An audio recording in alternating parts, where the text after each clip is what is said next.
Good morning everyone. मी professor Nitin Bhalerao, SM officer defence academy, Chhatrapati Sambhajinagar नाशिकमध्ये आपलं सर्वांचं सहर्ष स्वागत करत आहे. विद्यार्थी मित्रांनो, तुम्ही जर आपल्या चॅनलवरती नवीन असाल तर आपल्या चॅनलला सबस्क्राईब करायला विसरायचं नाहीये, कारण जेणेकरून एस-पी-आय, जी-एस-पी-आय त्याच्यानंतर एन-डी-एचे नवीन नवीन अपडेट्स जे आहेत ते आम्ही तुमच्यापर्यंत घेऊन येत असतो. विद्यार्थी मित्रांनो बघा, तुम्ही जर आपल्या चॅनलवरती नवीन असाल तर सबस्क्राईब करायचं आहे, कारण विद्यार्थी मित्रांनो बघा, आजचा जो व्हिडिओ आहे तो एक खास विषयावरती आहे की एस-पी-आय ची जी एक्झाम आहे, एस-पी-आय आणि जी-एस-पी-आय एक्झाम 2025 या विषयावरती आज आपण चर्चा करणार आहोत. तर चला तर मग वेळ वाया न घालवता आपण सुरुवात करूया आजच्या व्हिडिओला.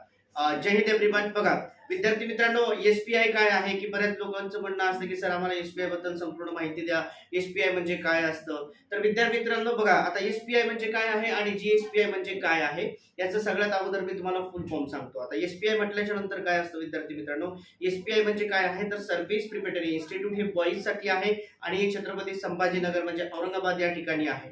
त्याच्यानंतर विद्यार्थी मित्रांनो बघा, जी-एस-पी-आय काय आहे, गर्ल्स सर्व्हिस प्रिपरेटरी इन्स्टिट्यूट, हे नाशिकमध्ये आहे, तर हे मुलींसाठी आहे.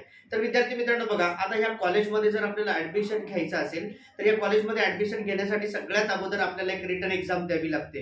रिटर्न एक्झाम दिल्याच्या नंतर विद्यार्थी मित्रांनो आपला इंटरव्ह्यू घेतला जातो आणि त्याच्यानंतर मग आपल्या या परीक्षेच्या माध्यमातून एस-पी-आय, जी-एस-पी-आय मध्ये सिलेक्शन केलं जातं. तर विद्यार्थी मित्रांनो बघा, आता एस-पी-आय काय आहे विद्यार्थी मित्रांनो, या कॉलेजमध्ये ऍडमिशन घेण्यासाठी आपल्याला एंट्रन्स एक्झामची प्रिपरेशन करावं लागते. तर मग जी ती तयारी आहे ती कधी करायची आहे तर विद्यार्थी मित्रांनो, आणि ती कोण देऊ शकतं तर विद्यार्थी मित्रांनो बघा, जे विद्यार्थी इयत्ता 10th स्टँडर्ड मध्ये या वर्षी शिकत आहेत तर त्यांच्यासाठी ही परीक्षा होणार आहे 2025 मध्ये.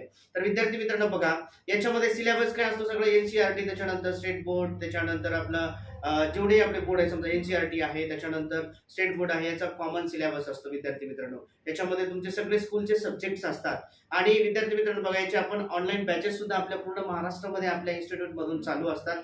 तर तुम्हाला आपली ऑनलाईन बॅचेस, समर वॅकेशनची बॅच असते, त्याच्यानंतर तुमचं स्कूल चालू जरी असेल तरी विद्यार्थी मित्रांनो आपल्या इव्हिनिंगला क्लासेस असतात, त्याच्यामुळे तुम्ही एक क्लासेस जॉईन करू शकता. परंतु तुमचं जे ध्येय आहे की मला सर आर्मी, नेव्ही, एअरफोर्स मध्ये ऑफिसर्स व्हायचं आहे तर ते साध्य होऊ शकतं विद्यार्थी मित्रांनो एस-पी-आय, जी-एस-पी-आयच्या माध्यमातून. तर विद्यार्थी मित्रांनो बघा, मला ह्या व्हिडिओमधून तुम्हाला हे सांगायचं होतं की एस-पी-आय काय आहे, कोणते विद्यार्थी एस-पी-आय करू शकतात आणि याची तयारी कधी करायची आहे. तर विद्यार्थी मित्रांनो, याची जी तयारी आहे तिची तयारी आपल्याला आजपासूनच स्टार्टिंग करायची आहे, जर तुम्हाला 100% रिझल्ट पाहिजे असेल तर.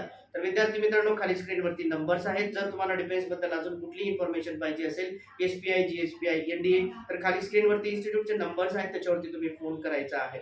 आणि विद्यार्थी मित्रांनो, एस-पी-आयच्या अजून किंवा बॅचेससाठी तुम्हाला काही कुठलीही इन्फॉर्मेशन हवी असेल तर खाली स्क्रीनवरती नंबर्स आहेत, त्याच्यावरती तुम्ही फोन करायचा आहे. परत भेटूया एक नवीन व्हिडिओमध्ये, तोपर्यंत थँक्यू सो मच.